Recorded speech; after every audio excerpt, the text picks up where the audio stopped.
Hello friends, today we are going to learn active and passive voice. વિદ્યાર્થી મિત્રો, આપણે active passive શાળા કક્ષાએથી શીખીએ છીએ. આજે એક્ટિવ પેસિવમાં આપણે નિયમોથી શરૂ કરતા સાદો વર્તમાન કાળ એટલો ભાગ જોઈશું અને પછી જે આપણે 11-12 સાયન્સ અને કોમર્સમાં જે એક્ટિવ પેસિવ આવે છે તે આપણે સારી રીતે સમજવાનો પ્રયત્ન કરીશું. તો ચાલો આપણે સૌથી પહેલાં એના નિયમો જોઈએ. સૌથી પહેલો નિયમ, કર્તાનું કર્મ કરીએ છીએ આપણે. બીજો નિયમ, કર્મનું કર્તા કરીએ છીએ. ત્રીજો નિયમ, જે નવો કર્તા આપણને પ્રાપ્ત થાય એના મુજબ સહાયકારક ક્રિયાપદ મૂકીએ છીએ. ચોથો નિયમ, મુખ્ય ક્રિયાપદ છે એનું ભૂતકૃદંત એટલે કે V3 કરીએ છીએ. V3 અથવા પાસ્ટ પાર્ટિસિપલ અથવા ભૂતકૃદંત જેમ તમને યાદ રહે તેમ. અને છેલ્લો નિયમ, કર્મની પહેલાં આપણે બાય મૂકીએ છીએ. હવે મિત્રો, કર્તાનું કર્મ કઈ રીતે થાય એ આપણે જાણીએ છીએ. આમ છતાંય રિવિઝનના સ્વરૂપમાં મેં તમને કર્તા અને કર્મની વિભક્તિ અહીંયા આપેલી છે. ચાલો એકવાર રિવાઇઝ કરી લઈએ. જો કર્તા આઈ હોય તો તેનું કર્મ મી કરીએ છીએ. કર્તા વી હોય તો તેનું કર્મ અસ કરીએ છીએ. જો કર્તા યુ હોય તો એનું કર્મ યુ જ થાય છે. હીનું એવી જ રીતે હિમ થાય, શીનું હર થાય, ઈટનું ઈટ જ રહે અને ધૈનું ધેમ થાય. આ જે કર્તા કર્મ છે એમાં આપણે બે વસ્તુ છે એ તો યાદ નહીં રાખીએ તો ચાલશે. જેમ કે યુ અને ઈટ એ બંનેના કર્તા કર્મ એક જ સરખા થાય છે. હવે આપણે એક વાક્ય છે એને બેઝ મુખ્ય વાક્ય બનાવીએ અને તેના આધારે આપણે બીજા કાળના પણ એક્ટિવ પેસિવ શીખી શકીશું. જોઈએ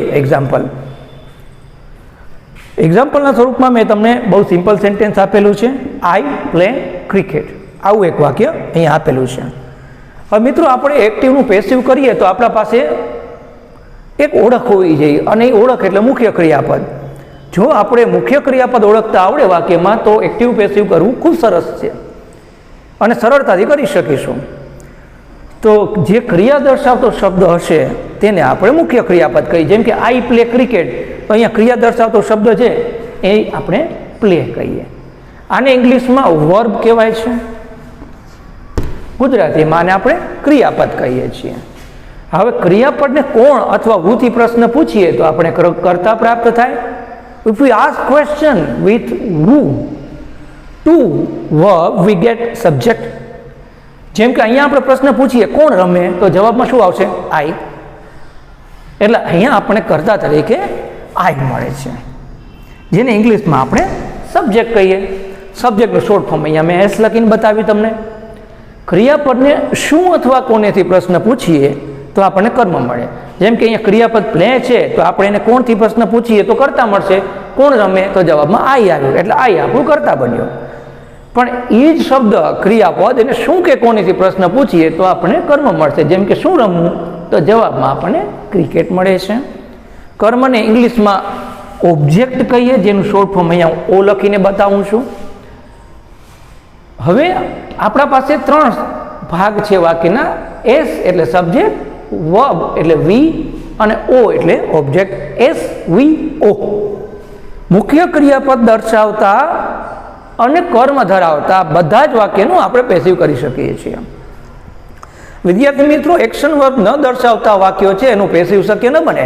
જેમ કે આમ ટીચર, આનું પેસિવ કરશો તો નહીં થાય, કારણ કે વાક્ય મુખ્ય ક્રિયાપદ દર્શાવતું નથી. જ્યારે એક્ટિવ પેસિવ શીખીએ છીએ ત્યારે આપણે એક્ટિવનું પેસિવ જ શીખી રાખીશું. પણ કોનું એક્ટિવનું પેસિવ થાય એ ધ્યાન રાખીએ. મુખ્ય ક્રિયાપદ વાક્યની અંદર હાજર હોય, એક્શન વર્બ હાજર હોય તો જ એનું પેસિવ શક્ય છે. કર્તા અને કર્મ કઈ રીતે મળે હજી એકવાર જોઈએ. ક્રિયાપદને કોણથી પ્રશ્ન પૂછતા કર્તા મળે. કોણ રમે? આઈ. હું એટલે કર્તા આઈ આવ્યું. શું અથવા કોનેથી પ્રશ્ન પૂછતા કર્મ મળે. શું રમવાની વાત? ક્રિકેટ, એટલે અહીંયા કર્મ આપણને ક્રિકેટ મળ્યું છે. હવે સૌથી પહેલો સ્ટેપ આપણે નિયમો છે એને આપણે ઉદાહરણથી શીખવાનો પ્રયત્ન કરીએ. તો પહેલો સ્ટેપ હતો કર્તાનું કર્મ. તો જે આ કર્તા છે એને આપણે કર્મની જગ્યાએ લઈ જઈએ છીએ. બીજો સ્ટેપ છે કર્મનું કર્તા. તો આ કર્મ છે ઓબ્જેક્ટ, એને કર્તાની જગ્યાએ લઈ આવીએ. એટલે અહીંયા હું ક્રિકેટ લખું છું. પછી આપણે લખ્યું છે નવા કર્તા મુજબ સહાયકારક ક્રિયાપદ, એટલે નવું કર્તા એટલે આઈ નહીં પણ નવું કર્તા એટલે ક્રિકેટ. હવે આપણે જે કર્તા પ્રાપ્ત થયું એટલે કર્મનું જે કર્તા બનાવ્યું એ આપણું નવું કર્તા બને છે. હવે સહાયકારક ક્રિયાપદ કયા મૂકવાના? તો સહાયકારક ક્રિયાપદ આપણે ઘણા બધા શીખી ગયા છીએ. ટુ બીના રૂપ શીખી ગયા છીએ, ટુ ડુના રૂપ શીખી ગયા છીએ, હેવના શીખી ગયા છીએ, મોડેલ ઓક્ઝિલરી શીખી ગયા છીએ. તો એમાંથી અહીંયા શું મૂકવાનું? વિદ્યાર્થી મિત્રો ખાસ ધ્યાન રાખજો, આ વાક્યમાં કોઈ સહાયકારક ક્રિયાપદ છે જ નહીં. હવે સહાયકારક ક્રિયાપદ વગરના જે વાક્યો હોય, સહાયકારક ક્રિયાપદ આપણે એકવાર રિવાઇઝ કરી લઈએ તો સહાયકારક ક્રિયાપદ મૂળભૂત રીતે આપણે પહેલાં ટુ બીના રૂપ શીખ્યા હોય. તો ટુ બીના રૂપ એટલે કયા? વર્તમાન કાળના એમ, ઇઝ કે આર. અને ભૂતકાળના ટુ બીના રૂપ કયા? તો વોઝ કે વર. વોઝ કે વર, WERE વર.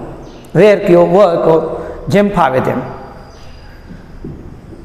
સહાયકારક ક્રિયાપદ એના સિવાયના શીખ્યા છીએ તો આપણે ડુ, ડઝ કે ડીડ શીખ્યા છીએ, જે નક્કર પ્રસંગમાં સાદા વર્તમાન કાળ અને સાદા ભૂતકાળ વાપરીએ છીએ.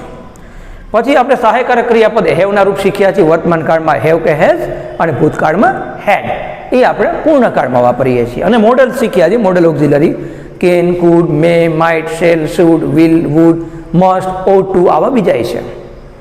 એમાંથી અહીંયા એક પણ હાજર નથી. ખાસ ધ્યાન રાખો, સહાયકારક ક્રિયાપદ વગરના વાક્યો બે જ કાળમાં સંભવ બને છે. અને એ બે કાળ છે, કાં તો સાદો વર્તમાન કાળ અથવા તો સાદો ભૂતકાળ. ક્રિયાપદનું રૂપ જોશો એટલે ખ્યાલ આવશે કે આ સાદો ભૂતકાળ છે કે નહીં. જો આ સાદો ભૂતકાળ હોત તો પ્લેના લખેલું હોત, અહીંયા પ્લેડ લખેલું હોત, PLAYED લખેલું હોત. એનો મતલબ સહાયકારક ક્રિયાપદ વગરનું વાક્ય છે પણ સાદો ભૂતકાળ નથી, તો એક જ સંભાવના રહે, આ સાદો વર્તમાન કાળ છે. સાદા વર્તમાન કાળમાં સહાયકારક ક્રિયાપદ તરીકે આપણી જાતે જ્યારે પેસિવ કન્સ્ટ્રક્શનમાં મૂકીએ તો એમ, ઇઝ કે આરમાંથી જ એક મૂકવાનું છે.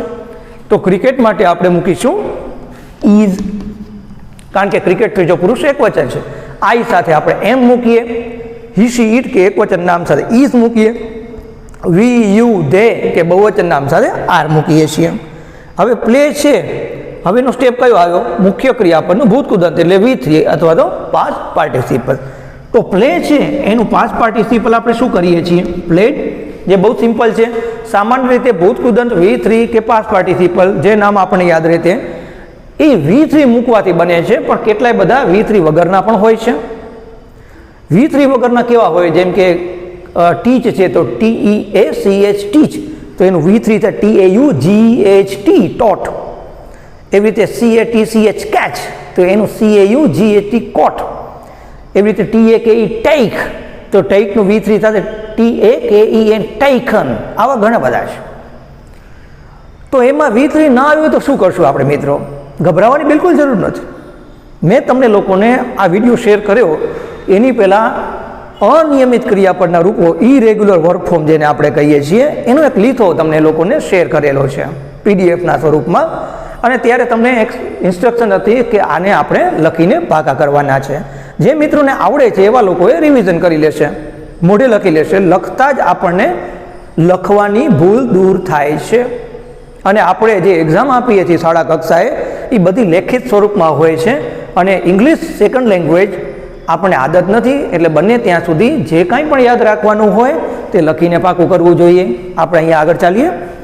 Cricket is played. કેટલાક વિદ્યાર્થીને એમ થાય કે સર અહીંયા વાયનો આઈ ને ઈડી તો તમે કર્યું નહીં. વાયનો આઈ ને ઈડી ક્યારે થાય? જ્યારે વાયની લેફ્ટ સાઈડ, વાયની ડાબી બાજુએ આપણને વ્યંજન દેખાય, જેમ કે અહીંયા TRY હોત, TRY, તો TRIED થાત, કારણ કે વાયની આગળ આર વ્યંજન છે. પણ વાયની ડાબી બાજુએ સ્વર હોય તો એ નિયમ લાગતો નથી. તો ક્રિકેટ ઇઝ પ્લેડ. હવે છેલ્લો સ્ટેપ કર્મની, પહેલા બાય, આ બાય અને એનું કર્મ થયું મી. કોઈને એમ થાય સર આ આઈનું બાય તો સમજાણું પણ કર્મ આઈનું મી કેમ થાય? તો આ પણ આપણે વિભક્તિઓ યાદ રાખેલી છે પ્રાથમિક ધોરણથી. તો હજી એક વખત આપણે એને રિવાઇઝ કરી લઈએ મિત્રો. તો કઈ રીતે? તો આઈ છે એનું કર્મ મી થાય, વી છે એનું અસ થાય, યુનું યુ થાય, હીનું હિમ થાય, શીનું હર થાય, ઈટનું ઈટ થાય અને ધેનું ધેમ થાય છે. આમાં મિત્રો આપણે યુ અને ઈટ છે ને એને યાદ નહીં રાખીએ તોય ચાલશે, કારણ કે યુ અને ઈટના કર્તા અને કર્મ એક જ સરખા થાય છે. બીજી એક વાત ક્યારે પણ તમને એક વચનના સ્વરૂપમાં યુ મૂકવાનું હોય ને તો ખાસ ધ્યાન રાખજો, એક્ટિવ પેસિવ નહીં પણ બધા જ ટોપિકમાં જો એક વચન યુ મૂકવાનું હોય ને તો એને આપણે સમજવાનું તો બહુ વચન જ છે. યુ સાથે ક્યારે ઇઝ ના આવે, યુ સાથે કોઈ દિવસ વોઝ ના આવે, યુ સાથે કોઈ દિવસ હેઝ ના આવે. ભલે ને યુ એક વચન હોય તો યુ સાથે આર જ મૂકવો, યુ સાથે હેવ જ મૂકો, યુ સાથે કોઈ દિવસ એસ કે ઈએસ ના આવે, V1 જ આવે, યુ સાથે હેવ જ આવે, હેઝ ના આવે. ખાસ ધ્યાન રાખશું. જો ફરીથી એક વખત આપણે આ વાત સમજીએ, કર્તાનું કર્મ એટલે આઈ છે એનું આપણે અહીંયા કર્મ કર્યું, કર્મનું કર્તા એટલે ક્રિકેટ છે એને કર્તાની જગ્યાએ લઈ ગયા. નવા કર્તા મુજબ સહાયકારક ક્રિયાપદ એટલે ક્રિકેટ માટે આપણે સહાયકારક ક્રિયાપદ ઇઝ મૂક્યું. મુખ્ય ક્રિયાપદનું ભૂતકૃદંત એટલે પ્લેનું ભૂતકૃદંત પ્લેડ કર્યું. કર્મની પહેલા બાય એટલે બાય મૂક્યું અને આઈનું કર્મ મી મૂક્યું. હવે જો કાળ બદલાશે મિત્રો તો કાળ બદલતા આપણે નિયમો તો આ જ લાગશે. આને આપણે શું કરશું, અને મૂળભૂત પાયારૂપ બેઝ એક્ઝામ્પલ તરીકે વિચારીશું. જેમ કે આઈ પ્લે ક્રિકેટ, આનું ભૂતકાળ હોય તો શું હોય, આઈ પ્લેડ ક્રિકેટ હોય. તો અહીંયા જવાબમાં શું ફેર પડશે, ક્રિકેટમાં ફેર પડશે? બિલકુલ નહીં પડે. બાય મીમાં ફેર પડશે? બિલકુલ નહીં પડે. પણ ઇઝ છે એ વર્તમાન કાળમાં છે. જો અહીંયા પ્લેડ લખેલું હોત તો અહીંયા ઇઝ ના આવત, અહીંયા ટુ બીનું ભૂતકાળનું રૂપ આવત. અને ટુ બીનું ભૂતકાળનું રૂપ શું આવે મિત્રો? વોઝ. ક્રિકેટ માટે વોઝ આવે, બહુ વચન હોત તો વર આવત. V3 તો દરેક કાળમાં એક જ સરખા હોય છે. V3 કાળ બદલતા કોઈ બદલતા નથી. દરેક કાળમાં V3 એક જ સરખા હોય છે. બીજી એક ચોખવટ કરી દઉં મિત્રો, કેટલાય વિદ્યાર્થીઓ શું કરે છે કે કોઈ એક્ટિવનું પેસિવ કરીએ તો એનો કાળ બદલાવી નાખે છે. મિત્રો કાળ બદલે ને તો ઇંગ્લિશમાં એક જ ટોપિક છે અને એ છે ઇનડાયરેક્ટ સ્પીચ. ઇનડાયરેક્ટ સ્પીચમાં મિત્રો આપણે કાળ બદલાવી છે, બાકીના એક પણ ટોપિકમાં આપણે કાળ બદલાવતા નથી. તો એક્ટિવના પેસિવ કરતાં ફરક શું પડે છે? ફરક ખાલી તમારે સહાયકારક ક્રિયાપદ છે ને બદલે રાખે. જેમ કે સાદો વર્તમાન કાળ સાદો ભૂતકાળ હોય ને તો એમ ઇઝ આર વોઝ વર આપણી જાતે મૂકવાના હોય, પેસિવમાં આપેલા નહીં હોય. રિપીટ કરું છું, સાદા વર્તમાન કાળમાં એમ ઇઝ આર અને સાદા ભૂતકાળમાં વોઝ વર આપણી મેળે પેસિવ કન્સ્ટ્રક્શનમાં મૂકવાના હોય છે. સાદો વર્તમાન કાળ સાદો ભૂતકાળ આ બેના પેસિવમાં જ આપણે ટુ બીના રૂપ એમ ઇઝ આર વોઝ વર મૂકવાના હોય છે. બાકીના દરેક કાળની અંદર ટુ બીના રૂપ આપેલા હશે અથવા કોઈ બીજા સહાયકારક ક્રિયાપદ આપેલા હશે. જેમ કે ચાલુ વર્તમાન કાળમાં એમ ઇઝ આર આપેલું હશે, ચાલુ ભૂતકાળમાં વોઝ વર આપેલું હશે. તો ચાલુ કાળ છે એની એક ઓળખ છે. એ ઓળખ શું છે? ક્રિયાપદ કેવું હોય? ING. તો એવા કિસ્સામાં આપણે V3 ની લેફ્ટ સાઈડ DEING મૂકવાનું છે. પૂર્ણ કાળ હોય તો એમાં સહાયકારક ક્રિયાપદ હોય જ પહેલાથી. કયું હોય? હેવ, હેઝ કે હેડ. તો એવા કિસ્સામાં આપણે શું કરીએ છીએ? તો V3 આ જે પ્લેડ હોય એની લેફ્ટ સાઈડ એક્ટિવમાં જ V3 આપેલું હોય છે પૂર્ણ કાળમાં, તો આપણે બીનું V3 મૂકવાનું હોય. બીનું V3 શું આવે? BEEN, બીન. એવી રીતે મોડલ્સ આપેલા હોય, can, could, may, might, shall, should, will, would, must, ought to. એના પેસિવમાં શું કરી મિત્રો?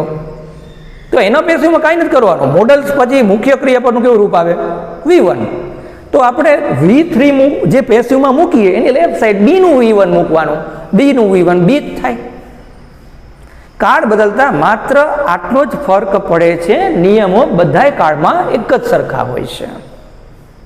બરાબર? બોર્ડ ઉપર જે લખેલું છે એને આપણે CWમાં લખી લેશું, આપણે ઇંગ્લિશની નોટમાં લખી લેશું.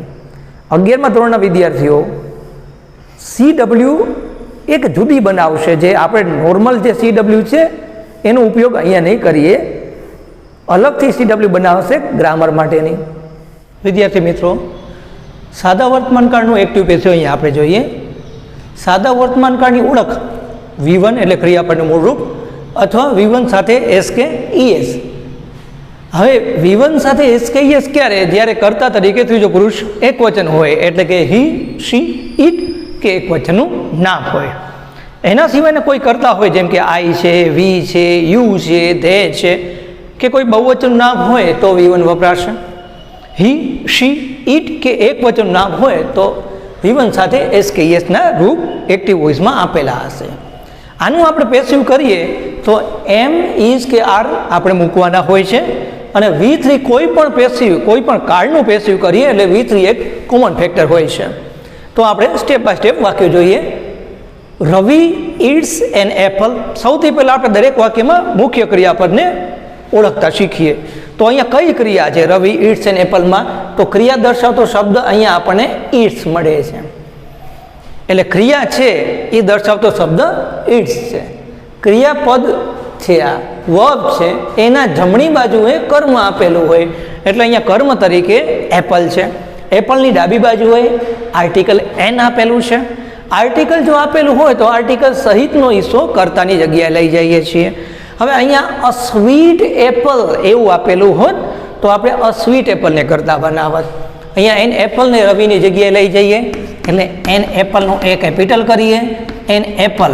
હવે આપણા પાસે નવું કરતા એન એપલ આવ્યું એના માટે એમ ઇઝ કે આરમાંથી એક મૂકીએ તો એન એપલ માટે ઇઝ આવે. ઈટ છે એનું V3 પહેલાં એનું V1 કરી નાખીએ ઈટ અને એનું V3 કરીએ ઈટન. પછી જ્યાં એન એપલ છે એ રવિની જગ્યાએ ગયું તો રવિ છે એન એપલની જગ્યાએ જાય એની ડાબી બાજુએ બાય મૂકીએ. અહીંયા નામ છે તો નામ જેમ છે તે મૂકીએ. જો સર્વનામ હોત તો આપણે એની કર્મ વિભક્તિ મૂકી દીધી હોત. આપેલું વાક્ય.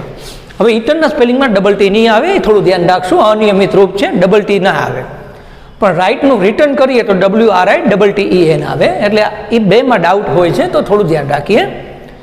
બીજું વાક્ય નકાર છે આઈ ડોન્ટ અન્ડરસ્ટેન્ડ ઉર્દુ. હવે આ નકાર વાક્ય છે એમાં મુખ્ય ક્રિયાપદ અન્ડરસ્ટેન્ડ છે. કોઈને એમ થાય સર ડોન્ટ છે એ ક્રિયાપદ ના કહેવાય, ડુ ચોક્કસ ક્રિયાપદ કહેવાય પણ ડુ નકાર બનાવવા માટે સહાયકારક ક્રિયાપદ તરીકે આપેલું છે. અને બીજું ધ્યાન રાખશું આપણે કે જ્યારે નકાર વાક્ય હોય તો નોટની રાઇટ હેન્ડ સાઈડ મુખ્ય ક્રિયાપદ આપેલું હોય. આમ છતાં આપણે ક્રિયાપદ જે ક્રિયા દર્શાવતો શબ્દ છે કે નહીં એ ચેક કરી તો અન્ડરસ્ટેન્ડ એ શું બતાવે? સમજવું એ ક્રિયા દર્શાવે છે. શું સમજવું? તો આપણે જવાબમાં ઉર્દુ આવે છે એટલે ઉર્દુ આપણું કર્મ થયું. તો ઉર્દુને આપણે કર્તાની જગ્યાએ લઈ જઈએ. અહીંયા કર્તા તરીકે આઈ આપેલું છે તો જ્યાં આઈ છે ત્યાં આપણે ઉર્દુ મૂકી દઈએ. હવે ઉર્દુ પછી આપણે એમ ઇઝ કે આરમાંથી એક મૂકીએ તો ઉર્દુ સિંગ્યુલર છે એક વચન છે એટલે ઇઝ મૂકીએ અને આવું શોર્ટ ફોર્મ ઇઝન્ટ કરીએ. હવે વિદ્યાર્થીઓ એમ કે સર ઇઝ નોટ મૂકીએ તો ખોટું પડશે. બિલકુલ ખોટું નહીં પડે પણ જે સ્વરૂપનું આપણે એક્ટિવમાં આપેલું હોય એ સ્વરૂપનું પેસિવમાં આપીએ તો આપણું કામ સારી રીતે દેખાય. હવે અન્ડરસ્ટેન્ડ છે એ બહુ મોટો શબ્દ લાગતો હોય છે સ્પેલિંગમાં એટલે વિદ્યાર્થીને સર સ્ટેન્ડનું V3 આવડે પણ અન્ડરસ્ટેન્ડનું નથી આવડતું તો ભાઈ સ્ટેન્ડનું જે V3 થાય તો એ જ અન્ડરસ્ટેન્ડનું થાય. સ્ટેન્ડનું સ્ટૂડ થાય તો અન્ડરસ્ટેન્ડનું અન્ડરસ્ટૂડ થશે એટલે અહીંયા આપણે એનું V3 કરીએ અન્ડરસ્ટૂડ. અને જ્યાં ઉર્દુ હતું એ આઈની જગ્યાએ ગયું તો આઈ ઉર્દુની જગ્યાએ જાય અને એની ડાબી બાજુએ આપણે બાય મૂકીએ છીએ અને આઈનું કર્મ મી કરીએ છીએ. હવે આના આધારે આપણે બીજા ક્રિયાપદને યાદ કરવાની કોશિશ કરીએ જેમ કે સ્ટેન્ડનું સ્ટૂડ અન્ડરસ્ટેન્ડનું અન્ડરસ્ટૂડ. એવી રીતે કમનું કેમ અને V3 પાછું કમ થાય તો બીકમનું બીકમ V2 બીકેમ અને V3 ફરી પાછું બીકમ થાય છે પણ એમાં અપવાદ છે. વેલકમ છે તો વેલકમનું V2 અને V3 વેલકમ્ડ થાય વિદ્યાર્થી મિત્રો ખાસ ધ્યાન રાખજો. બાકી ગેટ છે તો ગેટનું V2 ગોટ થાય અને V3 ગોટ જ થાય છે અને ગોટન પણ ઓક્સફર્ડ ડિક્શનરીએ માન્ય રાખેલું છે. ફરગેટનું ફરગેટ ફરગોટ અને ફરગોટન થાય. ગીવ ગેવ ગીવન થાય. એવી રીતે ફરગીવ ફરગેવ ફરગીવન થાય. એટલે મોટાભાગે જ્યારે આપણે કોઈ નાનું સ્વરૂપ હોય એમાંથી મોટું સ્વરૂપ આવતું હોય તો V2 V3 એક જ સરખા થાય. કમ બીકમ એક જ સરખા પણ વેલકમ જુદું પડે છે. એક જ વેલકમ અપવાદ છે ધ્યાન રાખીશું. આગળ જોઈએ. ડોન્ટની બદલે અહીંયા આઈ લખેલું હોય આઈની જગ્યાએ જો અહીંયા શી લખેલું હોય તો ડોન્ટની બદલે ડઝન્ટ આવે એટલું ધ્યાન રાખશું આપણે. હવે નકારમાં જે કર્તાની જમણી બાજુએ આવે સહાયકારક ક્રિયાપદ જેમ કે કર્તાની જમણી બાજુ ડોન્ટ આવ્યું ડુ આવ્યું કે ડઝ આવે એ પ્રશ્નાર્થમાં કર્તાની ડાબી બાજુએ આવે. ફરી પાછું સમજીએ. જે સહાયકારક ક્રિયાપદ કર્તાની જમણી બાજુએ નકાર વાક્યમાં આવે છે તે જ સહાયકારક ક્રિયાપદ કર્તાની ડાબી બાજુએ પ્રશ્નાર્થ વાક્યમાં આવે છે. પ્રશ્નાર્થ વાક્યમાં વિદ્યાર્થીઓને ખૂબ તકલીફ પડતી હોય છે. હવે એ તકલીફ શું છે તો વિદ્યાર્થીઓ નિયમોની બદલે જે પોતાની જાતે જ કંઈક પ્રયોગ કરે છે તો આપણે મૂળભૂત નિયમોને સમજવાની ફરી પાછો પ્રયત્ન કરીએ. આમાં ક્રિયાપદ ગોતીએ આપણે મુખ્ય ક્રિયાપદ ક્રિયા દર્શાવતો શબ્દ તો એ કયો છે? કઈ ક્રિયા દર્શાવે છે? નો એટલે જાણવાની ક્રિયા. હવે એને શુંથી પ્રશ્ન પૂછો, શું જાણવું, જવાબમાં કાંઈ નહીં આવે. કોને જાણવાની વાત છે? તો મિસ્ટર ટ્રમ્પ ને આ કોનેનો જવાબ છે. We get object in two ways. Either you ask question with what to verb, you get object.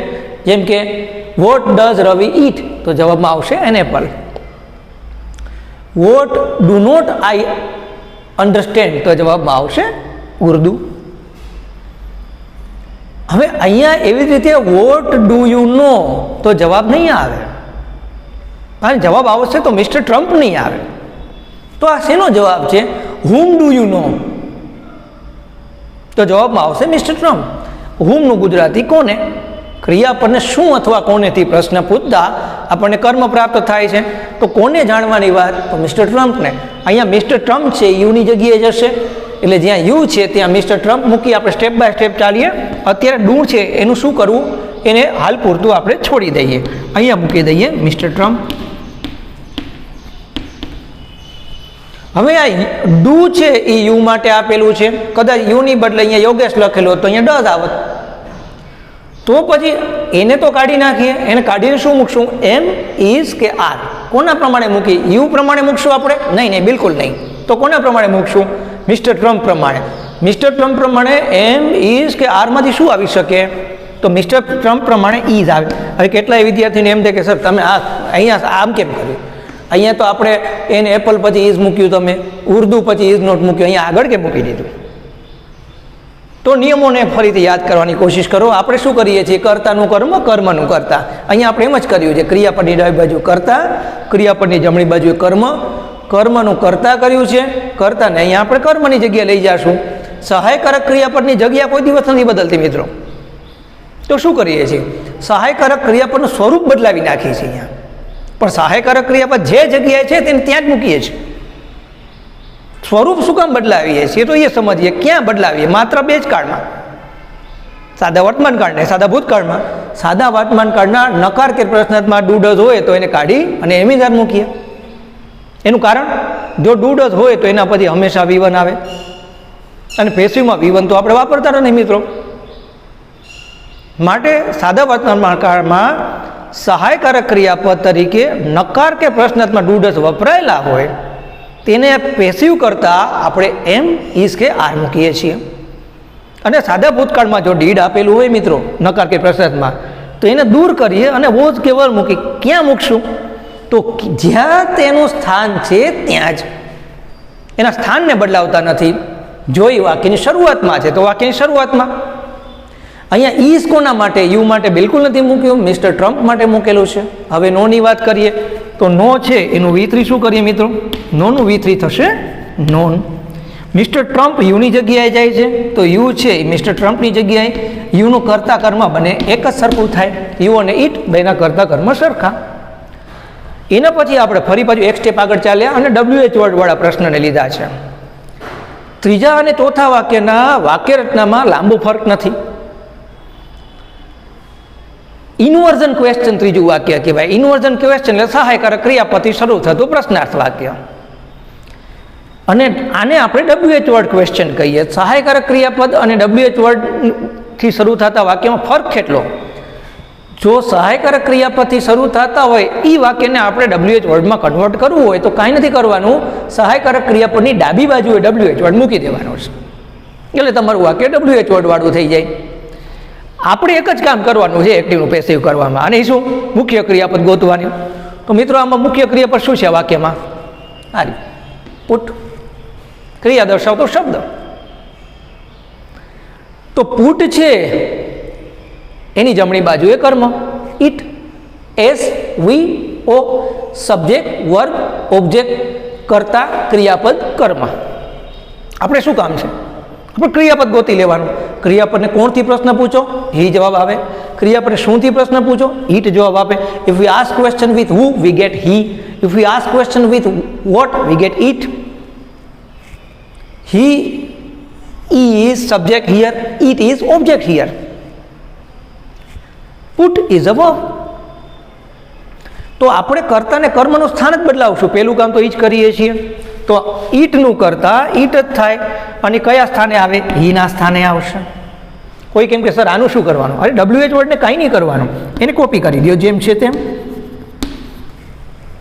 સહાયકારક ક્રિયા પર ડઝનું શું કરવાનું, કાંઈ નથી કરવાનું. સહાયકારક ક્રિયા પર ડઝનું એનું શું કરવાનું, એમ ઇઝ એ આર. હવે ઈટ પ્રમાણે શું મૂકશું મિત્રો, એમ ઇઝ આરમાંથી ઈટ પ્રમાણે શું આવે, ઇઝ. ઈરાદાપૂર્વક મેં પહેલાં ઈટ મૂક્યું ને પછી આ બે મૂક્યા. શરૂઆતના સંજોગોમાં તમે આવી રીતે કરશો તો ભૂલ થવાની સંભાવના નહીવત રહેશે. હવે જ્યાં અંડરલાઇન કરું છું એ ચેન્જ કરેલું છે એક્ટિવનું પેસિવ કરતાં. હવે પુટનો V3 શું થાય, ફરી પાછું ઇરેગ્યુલર વર્બ છે મિત્રો, પુટનો V3 પુટ જ થશે. આવા કેટલાય છે, પુટ છે, કટ છે, શર્ટ છે, હર્ટ છે, સ્પ્લિટ છે, સ્પ્રેડ છે, કાસ્ટ છે, ટેલિકાસ્ટ છે, બ્રોડકાસ્ટ છે, બધા એક જ સરખા થશે. હવે ઈટ કોની જગ્યાએ ગયું, હીની જગ્યાએ, તો હી કોની જગ્યાએ જશે, ઈટની જગ્યાએ. એની ડાબી બાજુએ શું મૂકશું મિત્રો, એની ડાબી બાજુએ મૂકી દઈએ બાય, અને હીનું કર્મ થશે હિમ. ક્વેશ્ચન માર્ક જેમ છે તેમ. હવે એક બે વસ્તુમાં ડાઉટ હોય વિદ્યાર્થીને કે સર આ ક્વેશ્ચન માર્ક તો કાઢીને વિધાન વાક્ય ન કરાય. ચોક્કસ થાય. કયા ટોપિકમાં થશે, ઇનડાયરેક્ટ સ્પીચ. બીજો પ્રશ્ન થાય કે સર આમાં એકેમાં કાર્ડ તો તમે ચેન્જ નથી કરતા, કાર્ડ કેમાં ચેન્જ થશે, ઇનડાયરેક્ટ સ્પીચ. જ્યારથી આપણે એક્ટિવ પેસિવ શીખવાની શરૂઆત કરી બરાબર તે જ વર્ષથી આપણે ઇનડાયરેક્ટ સ્પીચ શીખવાની શરૂઆત કરી. એટલે વિદ્યાર્થીઓને એક હાવ ઘુસાડી દેતા હોય છે કેટલાય લોકો કે એક્ટિવ પેસિવ ઇનડાયરેક્ટ ખૂબ જ અઘરા છે. હવે અઘરા નથી, એને જુદા રાખીએ. બેમાં એક બેઝિક ડિફરન્સ છે કે કાર્ડ ઇનડાયરેક્ટ સ્પીચ સિવાય એક પણ ટોપિકમાં બદલાતા નથી. ઇંગ્લિશમાં, ઇંગ્લિશ ગ્રામરમાં કાર્ડ બદલાય એવો એકમાત્ર ટોપિક ઇનડાયરેક્ટ સ્પીચ. અને વિધાન વાક્ય બનાવવાના ઇનડાયરેક્ટ સ્પીચમાં જ હોય છે. અહીંયા જે સ્વરૂપનું વાક્ય હોય એ સ્વરૂપનું વાક્ય મૂકીશું. પ્રશ્નાર્થ હોય તો પ્રશ્નાર્થ, વિધાન હોય તો વિધાન. એ વાક્યનો પ્રકાર બદલાવાનો નથી. માત્ર આપણે શું કરીએ છીએ કે જો ડુડસ કે ડીડ નકાર પ્રસંગમાં વપરાય, સાદા વર્તમાન કાળમાં ડુડસ અને સાદા ભૂતકાળમાં ડીડ, તો એને દૂર કરીએ. દૂર કરવાનું કારણ પાછું કહું, દૂર એટલે કરીએ છીએ કે એક્ટિવ વોઇસની અંદર ડુડસ પછી કે ડીડ પછી V1 મૂકેલું હોય, અને કોઈ પણ પેસિવ કરીએ તો V1નું અસ્તિત્વ જ નથી. પેસિવ વોઇસની બેઝિક વસ્તુ V3, ભૂતકૃદંત, પાસ્ટ પાર્ટિસિપલ, માટે આપણે ડુડસ ડીડને દૂર કરીએ છીએ. હવે છેલ્લું વાક્ય થોડું ધ્યાન રાખજો મિત્રો, કારણ કે એમાં એક પદક્રમ નથી. પહેલાં ક્રિયાપદ ગોતીએ. ક્રિયા દર્શાવતો શબ્દ કયો છે, લાફ્સ. લાફ એટલે શું. હવે એના ભેગું એક પ્રેપોઝિશન છે. આપણે પ્રેપોઝિશન શીખીએ છીએ બાળપણથી, પ્રાઇમરી લેવલથી. ઇન, એટ, ઓ, ફોર, આવું બધું, જેને પ્રત્યય ગુજરાતીમાં કહેતા હોય છે. હવે પ્રેપોઝિશન ક્રિયાપદ પછી તરત આવતા હોય એને દૂર નહીં કરવાના, એને જ્યાં છે ત્યાં રહેવા દેવાના, એને ટચ પણ નથી કરવાના. એના પછી કર્મ હોય, ખાસ ધ્યાન રાખજો. છતાં શું અથવા કોનેથી પ્રશ્ન પૂછી શું હશું, એનો જવાબ ના હોય. કોના પર હસ્યા, તો જવાબમાં આવશે ધેમ. તો અહીંયા આપણા પાસે કર્મ છે ધેમ. હવે ક્રિયાપદને આપણે કોણથી પ્રશ્ન પૂછીએ કે હુંથી પ્રશ્ન પૂછતા કરતા મળે. અહીંયા પ્રશ્ન જ હુંથી છે, વાક્યની શરૂઆત જ હુંથી છે, એટલે કરતા મિસિંગ જ હોય. કોઈ પણ હુવાળા વાક્ય હોય એમાં કરતા હોતો જ નથી. એટલે અહીંયા હું તમને કાઉન્સમાં લખીને પણ આપું કે કરતા હોય જ નહીં, આમાં કરતા ગોતવું નહીં. હુવાળા વાક્યમાં કરતા હોય જ નહીં. તો જે ન હોય એને ધારવાનું ત્રીજો પુરુષ એક વચન, એટલે આને ત્રીજો પુરુષ એક વચન ધારી, એટલે અહીંયા એસ કે એસ મૂકેલું છે. એટલે આપણે જે કર્તાનું કર્મ કરીએ છીએ, વાક્યને છેડે લઈ જઈએ છીએ, એવું અહીંયા નહીં થાય, કંઈક જુદું થશે. કર્તાના સ્થાને WH વર્ડ હું વાપરીએ છીએ. હું છે એ કર્તા સ્થાને વપરાય, એનું કર્મ સ્થાન શું થાય, હું. આ કર્તા, આ એનું શું થયું, કર્મ. જેવી રીતે આઈનું મી થાય, વીનું અસ થાય, એમ હુનું કર્મસ્થાન હુમ આવે. તો આપણે અહીંયા કર્તાનું કર્મ તો કરીએ, અને એની કર્મ કયું આવ્યું આપણા પાસે, હુમ. બધાય કર્મની ડાબી બાજુએ બાય મૂકી છીએ, તો અહીંયા પણ આપણે એની ડાબી બાજુએ બાય મૂકીએ, એટલે આપણી પાસે બાય હુમ આવ્યું. આ રીતે બાય હુમ અસ્તિત્વમાં આવે છે. હવે આપણી પાસે કર્મ તો અચૂક છે, અને એ કયું છે, ધેમ. ધેમનું કરતા શું થાય, ધેય. સાદો વર્તમાન કાળ છે એટલે આપણે શું મૂકવાનું છે, એમ, ઇઝ કે આર. કેવા પ્રકારનું વાક્ય, પ્રશ્નાર્થ. એટલે એમ, ઇઝ કે આરનું સ્થાન ક્યાં આવી જાય, ધેમનું ધ્યેય કરતા એની ડાબી બાજુએ. જેમ કે અહીંયા જુઓ, આ મિસ્ટર ટ્રમ્પ છે તો ઈઝ ક્યાં મૂક્યું? એની ડાબી બાજુ. કેમ કે કેવા પ્રકારનું વાક્ય? પ્રશ્નાર્થ. અહીંયા ઈટ માટે ઈઝ કઈ બાજુ મૂક્યું? ઈટની ડાબી બાજુએ. શું કામ? કેવું વાક્ય છે? પ્રશ્નાર્થ. તો અહીંયા ધેમનું શું કરીએ? ધેય. ધેય માટે શું મૂકીએ? મિઝારમાંથી આર. અને એનું સ્થાન ક્યાં આવે? તો ધેયની ડાબી બાજુએ. એટલે પહેલાં મૂકીએ આર અને પછી મૂકીએ ધે. પછી લાભ છે એનું પહેલાં V1 કરીએ લાભ. હવે એનું V3 કરીએ તો લાભનું V3 નિયમિત છે, ઈડી મૂકતા થઈ જાય લાભ. પ્રેપોઝિશનને કાંઈ કરવાનું નહીં. અહીંયા આપણું વાક્ય પૂર્ણ થઈ ગયું. કોઈને એમ થાય સર બાય ક્યાં ગયું? બાય તો તમે બધામાં મૂકો છો, by Ravi, by me, by you, by him. મિત્રો બાય આપણે આગળ મૂકી જ દીધું, અહીંયાથી વાક્ય શરૂ કર્યું છે. એટલે આ પાંચમું વાક્ય છે એ બધા વાક્ય કરતાં થોડુંક જુદું છે, થોડું ધ્યાન રાખીશું આપણે.